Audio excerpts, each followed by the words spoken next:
Welcome to Of Sound Mind and Spirit. I'm Shelly. And I'm Lisa. We're sisters walking together on a journey of faith. We're not perfect. We definitely don't have all the answers. We're inviting you to walk with us as we explore ways we can better know and grow in our faith together.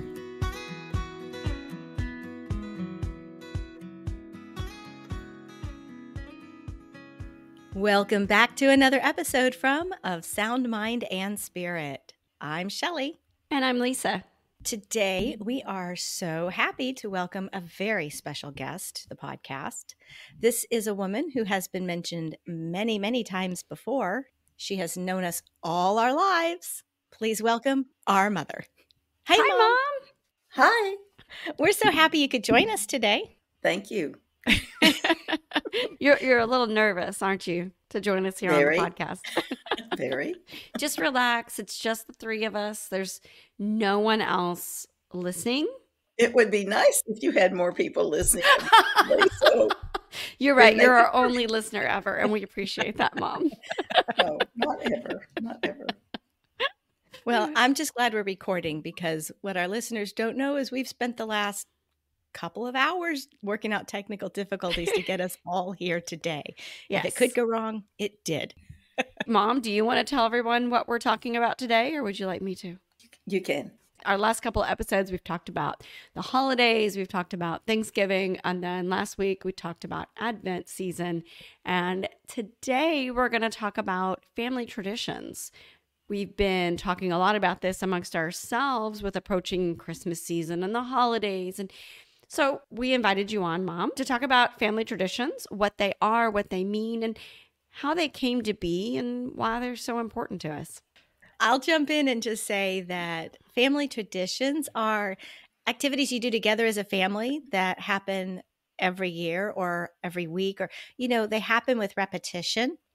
And it comes from spending time together. And you do the same thing, over and over. And when we do that same thing every year, then as kids and maybe even as an adult, we start to look forward to it, and it becomes an expected pattern, and it becomes something we anticipate. I would say, Shelly and Mom, that it's kind of that thing when you think about the holidays, it's that thing you think, oh yeah, we get to do that.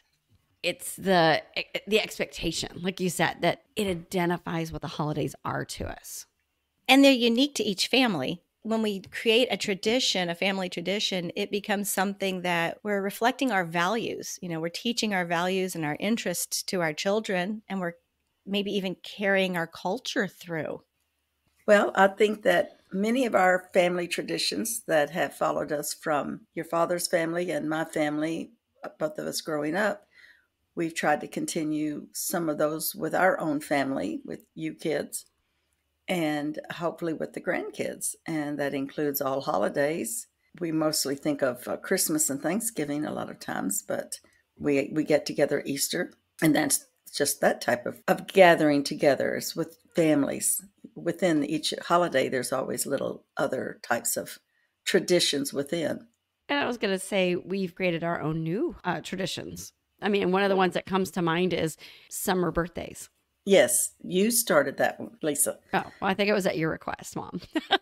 Oh, I think so too. My suggestion?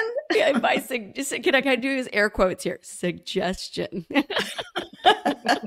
Well, we have a number of people whose birthdays fall within summer months, maybe from, I don't know if you count April all the way through October. You count It's summer. anymore. Yeah, depends on where you live. If you're in Texas, that's summer. There's 17 of us all together when you count our 3 children and your children and the in-laws, husbands and wives. And Lisa has a pool. So therefore, it became my summer tradition. Exactly. Yes, it did. Yeah, it's been a great way to get us all together. And the kids look forward to it before they go back to college. And we look forward to take a group picture and just spend relaxed time together. So that's kind of what we're talking about, like things you pass down and things you create new and we identify with as family. And I think that part of it was also because we had older grandchildren, your children, who were going off to college or back to college. Mm-hmm. So that was a way to give them a send off as well, I believe, without having another special get together because everyone is so busy. And that kind of brings up why our family traditions are so important too. They create that family bond and sense of belonging, not just us with you and dad, but also you and dad with our children, us with our children, and the cousins, the children with each other, you know. So they get to know their cousins, they get to see their cousins regularly. And I know that's something Lisa and I really appreciated growing up, was that we had family traditions with your side of the family and dad's. Dad's is larger. We'll just say it like that. We have more cousins on dad's side of the family. Yes. But like our children, we had cousins that were very similar and close together in age with us. It's a big deal to get together with them. We did that in my father's family where we got together Christmas and St. Joseph's Day because I had like 22 first cousins. And we didn't always see each other because some didn't live in town, but it was a way that we got to know each other. And you discover through that, everyone grows up, they develop their own families and continue traditions within their groups. Therefore, the cousins don't always see each other, interact each other, even with your cousins. Everybody's developed their own families and moved away or don't live as close. So it's important, I think, to start that with your own families, that they bond with their cousins, immediate cousins right away and continue throughout the years. Because at some point, yes, they will scatter to a degree and start their own families and traditions. But then they'll have those others to look back on. And then when they get together, they will recall those fun times. Right. When we do get together, we're always telling the remember when stories. And that's often fun. You know, remember that time when the tree in Murr's yard was planted? Or all of the Christmas plays that we just had to put on. Every time all the cousins got together, we had to put on a play and then everyone had to watch it. And then it always ended up in someone getting in trouble or someone crying or something. I don't know. It never went as well as in our practices, in our heads. While some family traditions come about naturally, being handed down from one to another, others are more intentional. Well, I think one of the things is to create, like we talk about the summer birthdays, creating those traditions now so hopefully the kids can keep them going as long as possible as they grow up and stay close, knowing that eventually, again, it'll get smaller. And I don't mean to segue, but it made me think of other little traditions that maybe some of the cousins have passed on already. You remember your father's mother, known as Granny Murr, took y'all to the zoo. She would gather up as many of her grandchildren as she could, that she could haul in one car maybe. The zoo was free. It was easy to take them to. You would take, a bag of bread or something to feed those ducks. And it was one of her favorite places to go. And I know Lisa loves to go to the zoo. I think Shelly does. With you working, you didn't get to go as often, but Lisa would take the kids to the zoo. I went to the zoo with her once.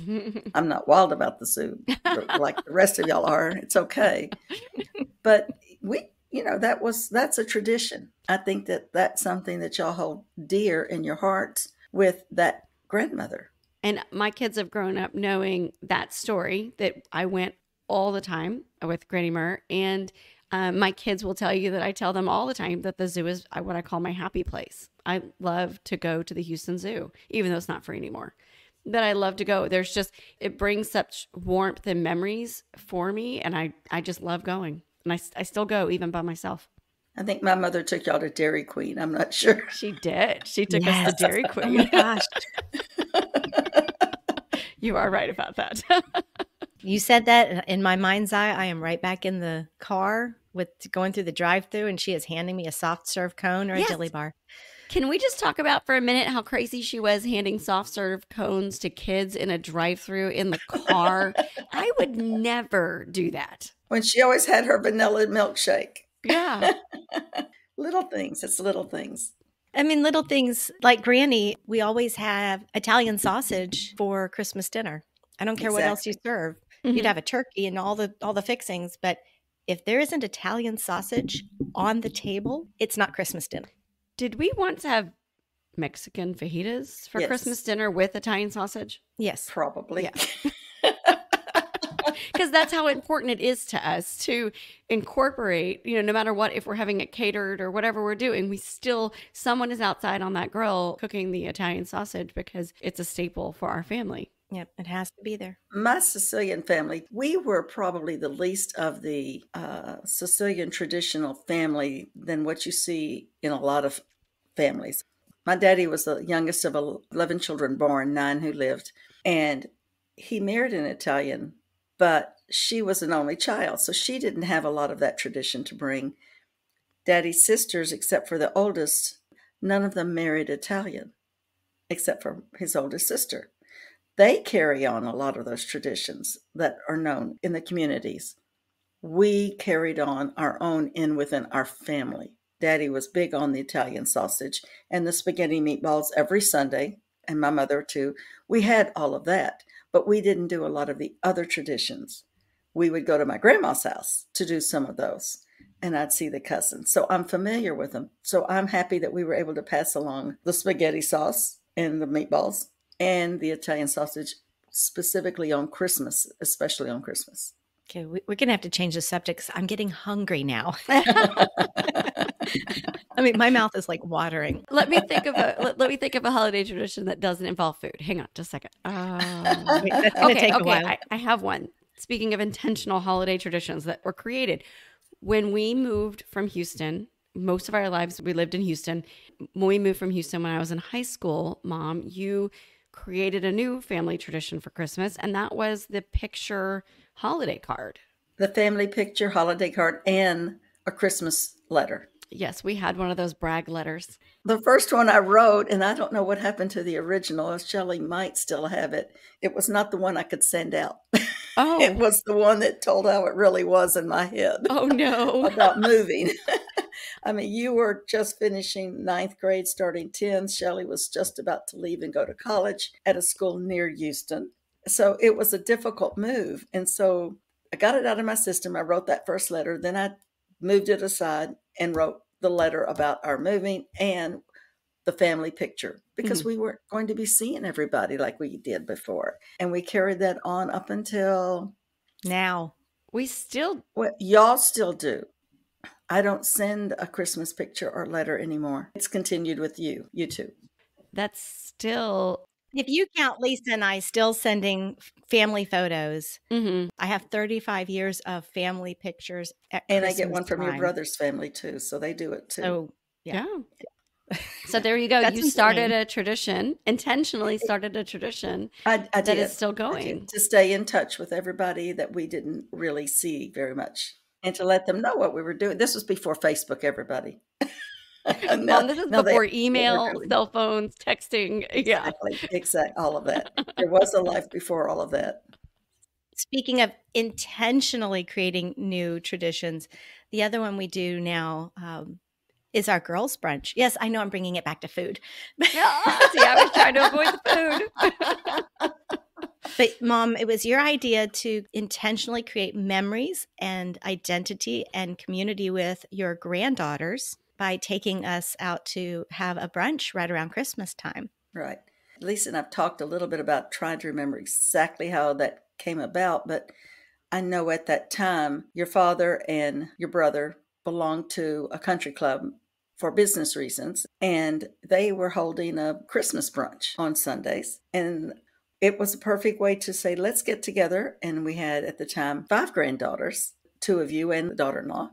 We stayed at the club for about 3 years or so, and it got a little crowded, and we changed it to a restaurant, and it's turned out to be perfect. So we've been there. So what? I don't know how many years. Almost 10 years. I think it has 10, 11 years, something like that. Yeah. We've got it planned this year. And it is really fun because it's something that the girls have really grown up with in that way. I mean, my youngest was under 2 for the first one. And so she's grown up with it. And they really look forward to it. It's something that they think about. What are they going to wear? What are they going to eat? That they'll go online and look at the menu. And it's been super fun watching them, kind of come into their own and feel confident with it. And then the chaos around the big table of 10 of us, And Yep. they do such a fabulous job. And then there was the one year that we got invited to go into the kitchen and take a picture with the chef because we told them our tradition and our history with going there. And so it's really something that started out small and, and it's just grown into this thing that hopefully we'll be doing for a very, very long time. I think it's helped too that there's a varying of ages with the kids. And so the big ones help the little ones and the little ones want to be Yes. like the big ones. And so I think that's something that being family, and I think that's something that works in their favor. But they really support each other. And then they all They go to do. the bathroom together and take selfies in the Oh, mirror. yeah. Oh, I was going to say that. That's so funny you said it. There's a big floor length mirror and we don't even know they did it, but we see it later on social media that they're all in the bathroom taking selfies. Yeah. It is a lot of fun. It's a fun tradition that we've been able to do every year. Yeah. I'm happy with that. Sometimes traditions keep going just as you planned, like that. And sometimes they change. Like as we created our own families, Shelly, that we took traditions that we had growing up and we shift them to fit our small family now. Don't you think? Yes, that's true. It's going to be Me food, and isn't food it? again. Yeah, sorry. It's almost lunchtime, y'all. Mom, do you remember every Christmas morning you would make something called bubble cake, which Oh, is yes. biscuits and brown sugar and butter and cinnamon? My dear friend Carol Melder Wyndham, I'm going to tell her to listen to this. It's the one who introduced me to that. I don't remember you making it any other time but Christmas. That's It true. was just, that was Christmas morning. If Italian sausage was on the dinner, bubble cake was Christmas morning. So we have a tradition in my family to make something special for breakfast, but I evolved it. I changed it. I moved it from bubble cake, which was just too sweet, to a sausage and egg casserole with, sometimes I'd throw spinach in there. Shelly tries to make it healthy. I did. I really did. It was bubble cake. It was That's okay. Mine, I tried the bubble cake when they were little, and I'm not the best cook, and maybe I did it wrong. They rejected it. So ours actually became quiche. So Did you buy it or y'all make it? no, we make it. Oh. Yeah, I'm my impressed. kids love quiche. They like eggs. My kids eat anything with eggs. Mine too. And Yeah. Lisa, ours is one of those where you assemble everything the night before and you put the foil over it, put it in the fridge. And I always take a Sharpie marker and write on the foil 3:25, 1 hour. So when we come downstairs to open presents, somebody's job is to go start the coffee pot and somebody else's job is to go and turn the oven on. And then nobody has to ask, what temperature do I put it on for and how long do I put it in there? And so we stick it in there and then we go open presents. And when we're done, ding, breakfast is served. It is funny how those things evolved, but here's something that's not food related that we talked about the other day, and we both still do it the exact same way, even though our kids are way huge. Mom, do you remember that, I don't know if it was you or if it was Dad that started this, that you Your had us father. all walk down the stairs together on Christmas morning and we had to hold hands? That was probably me. Dad would video record us coming down the stairs, like with that big camcorder with the backpack thing and the, The big lights. the big All lights. the lights. Yeah. And you had to stand there for about 10 minutes waiting for him to get it all Oh, set up. yes. Yes. Yes. Well, Shelly and I still make our kids walk down the stairs together holding hands. And she records it. I don't record it. I usually just take a couple pictures of them eye rolling me. And they wear their matching Christmas pajamas. And if they're not wearing them, I make them go change and put them on. We never did that, matching Christmas That's not pajamas. my family tradition. But I do make them all wait upstairs. And then I stay upstairs while my Brian has the camera. But them peeking out the door or at the top of the stairs, and they'll do it on their own now. I don't even have to tell them because my daughters are grown. They'll go in there with my son and be like, nope, you can't go down. And he's always trying to sneak down. So We even made Clara, our foreign exchange student, she had to hold hands and come down the stairs in her matching pajamas. So I think she liked it. And if you didn't, Clara, that's too late. Too bad. She could start a tradition in her family. There we go. Well, I don't know when this is coming out, so don't tell her, but we ordered her matching pajamas and sent them to Spain. So Clara and her family, the whole family, is getting matching pajamas to match us this year. We're helping them create the same. This is an American Christmas tradition that we're sending them. Well, do you want to go back to food? Always, Mom. Always. Well, you threw food in there with the Christmas morning. Okay. Well, we could talk about the traditional foods at the holidays. Now you have to remember, y'all came from your husband's families, what they did, and then your father's families. So you have to make your own traditions from those, but you bring some of what they had. Also, your father's family always had Christmas, for instance, on Christmas Eve, because they would drive to Texarkana for Christmas, which is where the grandparents were and all the other cousins and everybody. And my family always had Christmas morning. So when we got married, we would go to his family's house for Christmas Eve and open presents and have, I don't remember what their traditional meal was. My mother-in-law liked to experiment sometimes with new foods. Christmas was a little more open. Thanksgiving was turkey or ham, that kind of thing. Mom, I don't remember the dinner at Murr's house Christmas Eve. I only remember the desserts. And see, I only remember the appetizers. There you go. Everybody had to bring something, yes. And then my family had their traditional turkey and dressing for Thanksgiving. So we got married. We always had Christmas on Christmas morning before we went to my parents' house. So, that's how we evolved our traditions. And now Shelly can talk about the pies. We're back to food. No, actually, what I was thinking is I've always wondered how it came to be that we did Christmas Eve at Murr's house and Christmas Day at our house and Granny's, because when we got married, so I got married first, and it was awkward trying to figure out how to be in two places at the same time. In two different cities. In two different cities with two different families. And so I had to go and it was the first year I was away from our family traditions, and I had to go and learn by participating and observing their family traditions. I just remember it being a very kind of lonely and awkward time, because it was hard not doing the same things you had done for the first 25 years of your life.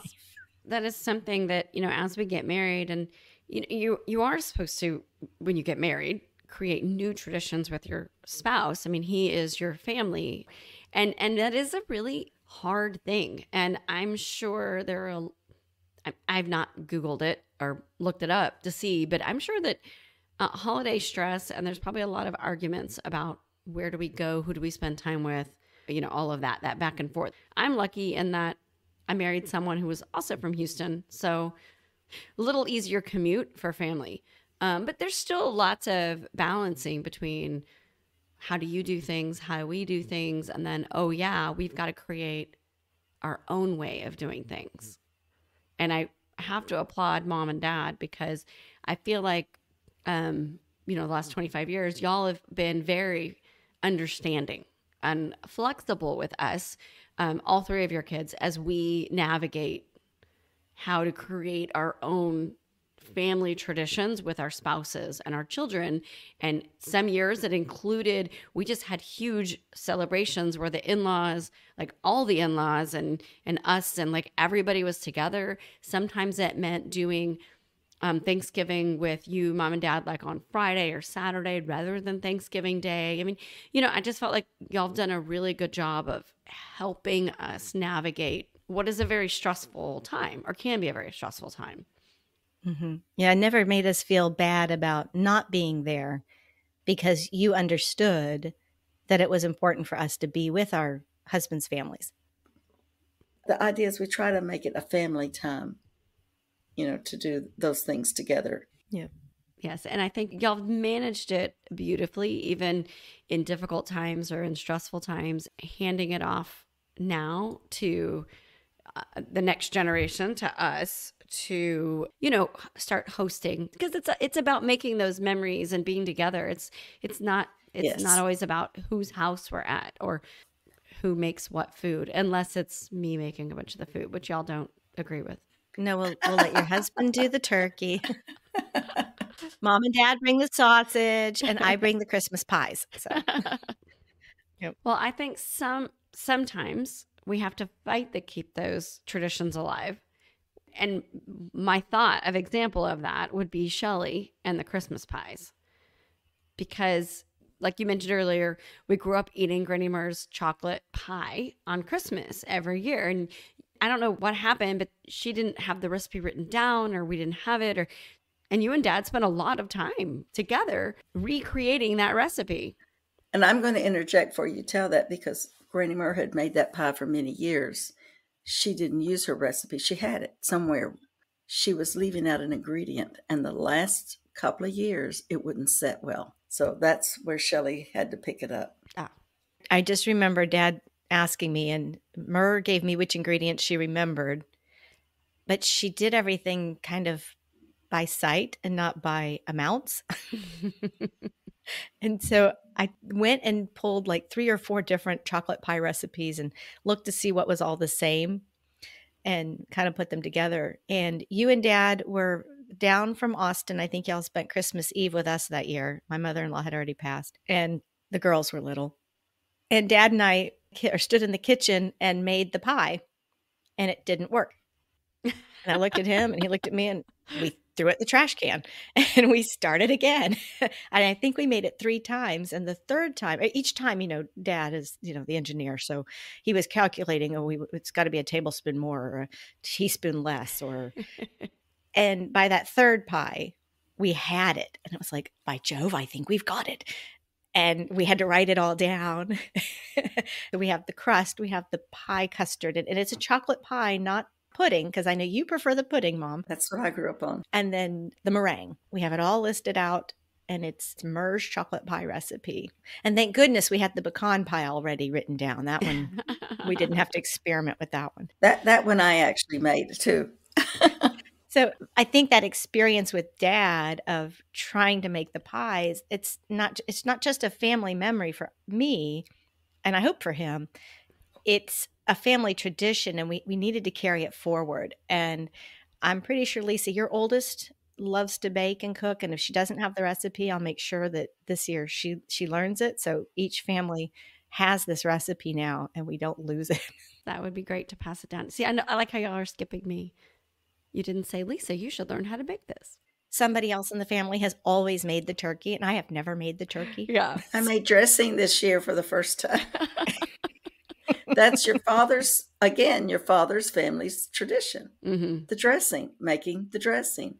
Everybody has to put their hands in it and stir it and taste it before you put the eggs in it. Mm-hmm. Yeah, the raw eggs. You remember Granny Mer making banana nut bread a lot. Oh my gosh, the banana nut bread. Banana nut bread, just the smell of it. I only make it and I do make it. I only make it at Christmas because the smell of it to me is Christmas. It is Christmas. It's not Christmas till we fill the kitchen with banana nut bread smell. When my mother was in the assisted living home, or memory care actually, every year at Christmas time, I made 30 loaves of the small pans to include in a little gift basket bag that I would make up for the caregivers. The caregivers are such, and you did your caring show. They are so important. Yeah. And for those who didn't hear that episode, who want to go back and listen to us talk about Granny, your mother, Mom, and about your taking care of the workers as well as her caregivers, that was episode 24, and it's called Embracing the Dignity of Life. And we encourage everyone to go back and listen to that one. And would you believe your father started making banana nut bread the last couple of years with a lot of questions? He has the recipe. And I made it again a couple of weeks ago. Why I got into a cooking frenzy for some reason. I like to make them in the little loaves because you can take them out and freeze them and just eat a little bit at a time. If you make the big one. Is that possible to eat a little bit at a time? No, it's not possible, No, Lisa. Mom. If I make a little one, we eat the whole thing in one sitting. Yes.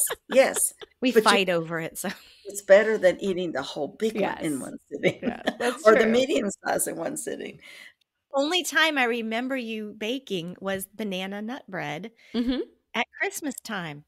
Well, it's funny because in my house, one of the food traditions for Christmas that's evolved or come into was popcorn. My kids love popcorn, and I don't know why my husband started it, but he melts chocolate all over it. So he makes this huge countertop full of popcorn with melted chocolate on it.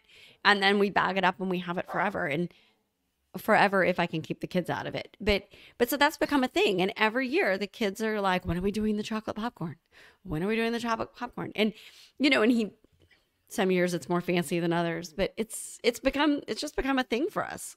Okay, I'll make you the banana nut bread and give you a couple loaves if you'll make me a batch of chocolate popcorn. All right, deal. I'm not making any of it, but deal. It'll happen. Did you introduce Clara to chocolate popcorn? Yes, I have the best pictures of Clara with her face up against the countertop, just waiting for the chocolate popcorn to be done because she loved it. And I hope she's making it for her family this year. Did you send the recipe to her or How to do it? It's really not that difficult. Oh. She has asked me for a few recipes, so I'll make sure she remembers how to do it. Yes. Wonderful. She'll start some traditions. Speaking of Clara and her family traditions, when she was with us for the year, she did make us a tortilla de patata, one of her traditional family dishes. And so she brought it to every holiday. Y'all had it many times. She brought it to every holiday that we had while she was with us. And it was fabulous, a way to bring a little bit of Spain and a little bit of her family to our family while she was with us. And it was delicious. It was. Yes, it was. Well, Mom and Lisa, we've been discussing our family traditions from our family. And so this question is for our listeners. We would really like to know what are some of your family traditions and what those mean to you over the years. So come find us on social media or drop us a voice memo. When you listen to the podcast, there's a spot down below that you can click and leave us a voice memo, or just send us an email or wherever you find us. We'd love to know what your family traditions are. And do they all revolve around food also? And Lisa, I have a cool idea. If anyone signs up for our email list, I'm willing to share a few of our recipes. I can send those out in an email to everyone who's on our email list a little bit closer to the holidays. Why don't we say December of this year? If you sign up for our email list in December, maybe early January, we will send you out the recipes. Now, do I have these recipes? I'm signed up for the email list, so I'll get them, I guess. The chocolate popcorn for sure. I'm just making sure I'm going to get these recipes. Well, Mom, we ask every single one of our guests if they've got a saint that is kind of near and dear to them.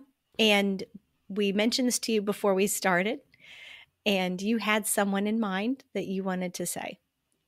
The saint that I have always, I'll say, looked to or talked to or felt I had an affinity for is actually Blessed Mary, Mother of God. She is the one that I can remember in first grade crowning the flowers on her head for, we took turns who got to take the statue home and make flowers to put on her head. And it was a special thing in my one semester at Catholic school, for first grade, all of first grade. So I guess both semesters. But so that's who I look to. And my mother had an affinity for her. She prayed the rosary every night, as far as I was aware. She kept her rosary beads under her pillow. And it was something she had promised when her mother passed away. My mother was only not even 21 when her mother passed away from having had tuberculosis for many years, which was incurable. So this was very near and dear to her. So I think and then you've mentioned about the Sacred Heart picture that she had above her bed that Shelly has now, and Lisa might have one too now. I don't know. But, so that's really where we were as a family, was with Mary. Yeah. Yeah, we talked about that in episode 16, following Mary to Jesus. You just reinforced where I got my love for Mary also. It's a family tradition. And I have my statues also the way you do. And I was going to say, after that episode, Mom, you took me for my birthday and had me pick out Yes. a new Mary statue for That's right. my Mary collection. And I have mine with the rosary beads that I got from confirmation. I won the little raffle with the family rosary inside. You know, unscrew the bottom and it's inside. And I would say it's not what you'd call the most beautiful statue in the world. It's not one of those elegant, beautiful porcelain ones, but it's extraordinarily special to me. Well, thank you for sharing. You're welcome. Thank you for inviting me. So, okay, Mom, we're almost to the very end. What do you think? Did you survive? Do you want to come back and do another episode sometime? I'll put her Am I on the still spot. recording? Okay, so just in case Shelly edits this, that was a really long pause from Mom without an answer. Okay, I'm not putting you on the spot, Mom. You can think about it. Mom, to encourage you to come back on the podcast. Dear listeners, please, if you think Mom should come back on the podcast, if you've enjoyed listening to her, let us know. She needs a little encouragement, and we appreciate that. Thank you. That's your Christmas gift So I'll to our post mom. this on my Facebook page. Yes, you're going to post this on your Facebook page. I think we better wrap this up, or we're going to be doing this until it actually is Christmas. That's How about true. I take y'all to lunch? Food. That sounds like a great idea. I like that. That's great. Okay. Dear listeners, we have to go because we have to go eat. And it won't cost you anything. And you're not fixing it, so it won't create any stress. There you go. That's exactly right. I have nothing in the house to fix it with. I need to go to the store. All right. Thank you so much for listening and being with us today. Gosh, we hope you are loving this holiday season, doing your best at Advent and staying close to Christ and just creating those family memories as we walk towards Christmas.